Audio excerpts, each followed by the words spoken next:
एक गांव में एक ब्राह्मण और एक ब्राह्मणी रहते थे।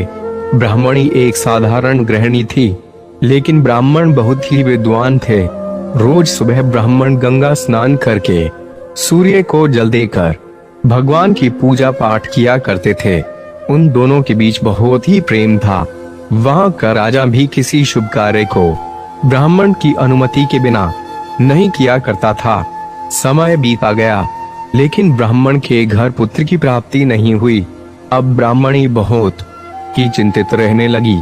तो ब्राह्मण ने पूछा कि ब्राह्मणी क्या बात है, आप आजकल बहुत ही चिंतित रहती है। तो ब्राह्मणी ने अपनी चिंता का कारण ब्राह्मण को बताया, जिस पर ब्राह्मण बोला कि जैसा परमात्मा करता है वैसा ही होता है। कुछ समय पश्चात ब्राह्मण के घर एक पुत्र ने जन्म लिया। अब ब्राह्मणी की खुश का ठिकाना नहीं रहा, लेकिन ब्राह्मण खुश नहीं थे, क्योंकि उनकी चिंता का कारण कुछ और ही था। एक दिन ब्राह्मणी ने आकर उनसे पूछा कि क्या आप पुत्र की प्राप्ति से खुश नहीं है, जिस पर ब्राह्मण ने कुछ नहीं कहा, लेकिन वो ब्राह्मणी के चेहरे की तरफ देखकर स्तब्ध रह गए और अपने कार्य में लग गए। सुबह ब्राह्मण जल्दी उठे और उन्होंने बच्चे को अपनी गोद में लिया और गंगा स्नान करने गंगा तट पर पहुंचे। उन्होंने बच्चे को लिटाया और पूछा कि आपने हमारे घर जन्म क्यों लिया है, जिसका जवाब देते हुए बच्चे ने बोला कि आप पर मेरा पुनर्जन्म का कर्ज है। जब तक आप मेरा कर्ज मुझे वापस नहीं करेंगे, तब तक मैं आपके घर ही रहूंगा, और जैसे ही मेरा कर्ज अदा हो जाएगा तब मैं आपका घर त्याग दूंगा। जिस पर ब्राह्मण ने पूछा कि आपका कितना कर्ज है हमारे ऊपर।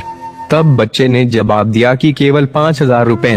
तब ब्राह्मण ने अपनी जेब से तुरंत ही 5,000 रुपए बच्चे को दिए। तो बच्चा बोला कि आप मेरी तरफ से ये रुपए गंगा में फेंक दो, तो आप मेरे कर्ज से मुक्त हो जाओगे। ब्राह्मण ने ऐसा ही किया और बच्चा मृत्यु को प्राप्त हो गया और ब्राह्मण घर वापस आ गया। खाली हाथ देखकर ब्राह्मणी ने रोना शुरू कर दिया और गांव वालों से कह दिया कि वो तो पागल हो गए हैं। गांव वालों ने पूछा कि क्या बात है। तो ब्राह्मणी ने बताया कि मेरे पति मेरे बच्चे को लेकर गए थे, लेकिन खाली हाथ आए हैं, पूछने पर भी कुछ नहीं बताते। जिस पर गांव वालों ने ब्राह्मण से पूछा कि अपने बच्चे को कहाँ छोड़ा है। तो ब्राह्मण ने कोई जवाब नहीं दिया।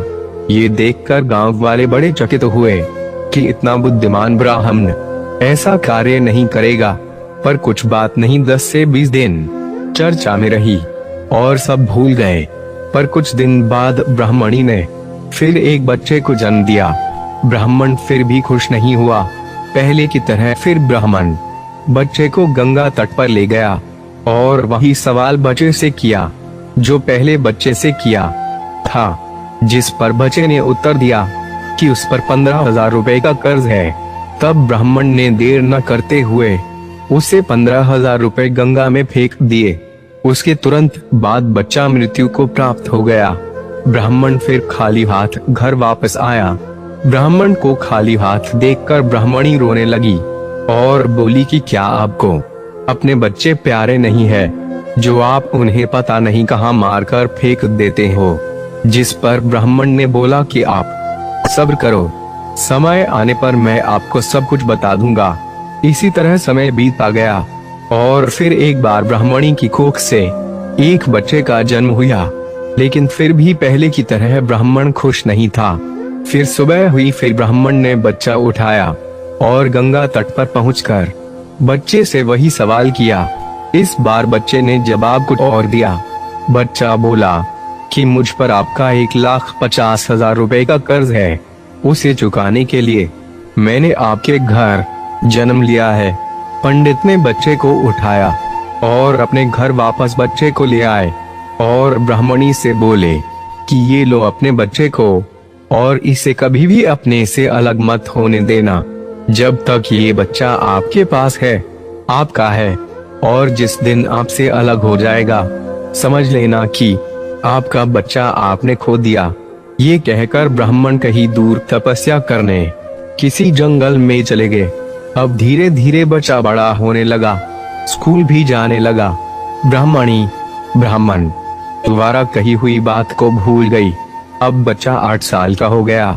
एक दिन राजा ने पूछा कि बहुत दिन बीत गए, लेकिन ब्राह्मण राज दरबार में नहीं आया। उन्होंने ब्राह्मण के घर पर 2 सिपाही भेजे कि जाओ और पूछ कर आओ कि क्या बात है, ब्राह्मण हमारे राज दरबार में क्यों नहीं आए। तब राजा के आदेशानुसार सिपाही ब्राह्मण के घर गए और पूछा, तो पूछने पर पता चला कि ब्राह्मण तो तपस्या करने किसी जंगल में गए हैं। तब सिपाहियों ने आकर जो भी बात थी राजा को बताई, तो राजा बड़ा ही चिंतित हुआ और सोचा कि अब वो किससे पूछकर अपने शुभ कार्यों को किया करेगा। एक दिन राजा के राज्य पर किसी पड़ोसी देश के राजा ने चढ़ाई कर दी। राजा को अपनी प्रजा की रक्षा के लिए युद्ध भूमि में जाना पड़ा और लड़ते लड़ते राजा कई राज्यों की सीमाओं को पार कर गया और युद्ध को भी कई महीने बीत गए, लेकिन राजा घर नहीं आया। तो अब रानी को बड़ी चिंता हुई कि राजा को जाए बहुत दिन हो गए, अब तक कोई भी खबर नहीं आई। अब रानी ने सिपाहियों को बुलाकर फिर से पंडित के घर भेजा कि पंडित अपनी पत्रिका में देखकर बताए कि राजा कब तक घर लौटेंगे, कहीं मृत्यु तो नहीं हो गई। रानी के कहे अनुसार सिपाही ब्राह्मण के घर गए और ब्राह्मणी से पूछा कि ब्राह्मण कहाँ है। उनको रानी ने याद किया है, तो ब्राह्मणी ने याद करने का कारण पूछा, जिस पर सिपाहियों ने रानी की चिंता का कारण बताया। तो ब्राह्मणी ने बताया कि वो तो जंगल में तपस्या करने गए थे, अब तक नहीं लौटे।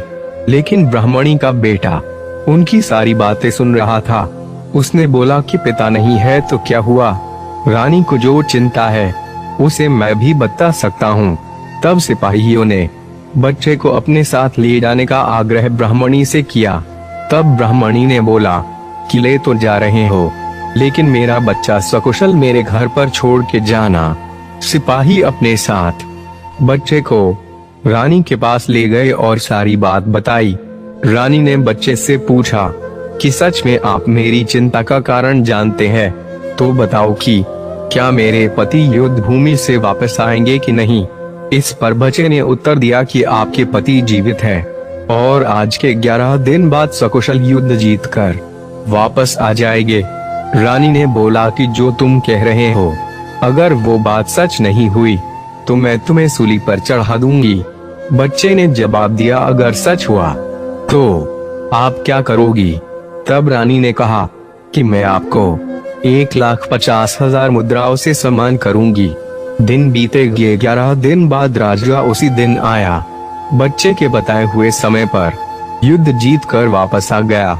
रानी ने तुरंत ही हुक्म दिया कि उस ब्राह्मण के बच्चे को राज दरबार में पेश किया जाए और कहा, बच्चा तो ब्राह्मण से भी अधिक बुद्धिमान है। तब सिपाही ब्राह्मण के घर गए और बच्चे को राज दरबार में लेकर आए। तब रानी ने उसे 1,50,000 मुद्राओं से सम्मानित करके वापस उसके घर भेजा। घर जाते ही बच्चा जमीन पर गिर गया और स्वर्ग को सिधार गया। अब उसका कर्ज अदा हो चुका था। अब ब्राह्मणी जोर जोर से रोने लगी और ब्राह्मणी को ब्राह्मण के बताए हुए कथन याद आए। तो दोस्तों, इस कहानी का निष्कर्ष यह निकलता है कि प्रत्येक मनुष्य के जन्म का कुछ न कुछ उद्देश्य जरूर होता है, चाहे वो पुत्र के रूप में हो या पुत्री के रूप में। इसलिए दोस्तों, प्रत्येक मनुष्य को अच्छे कर्म करने चाहिए। तो दोस्तों, हमें कमेंट करें और बताएं कि आपको पिता और पुत्र की कहानी, पुत्र का कर्ज हिंदी रोचक कहानी कैसी लगी।